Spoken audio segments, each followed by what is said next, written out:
Urteak dira,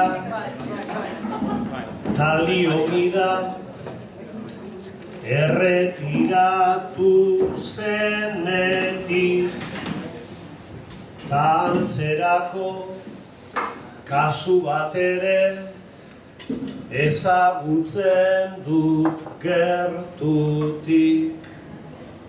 Esan dizuet gaizki ibili, naizela sarri gerritik, eta rezetaz bete eta irtetzen, nintzen beti konsultatik.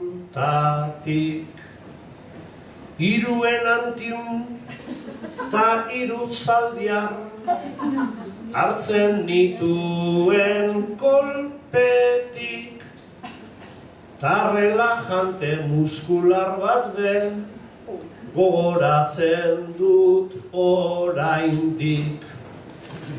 Larun batetan kafean zokian gutxi ikusten nuenik, ta galdera da zer relajante kendu duten merkatutik.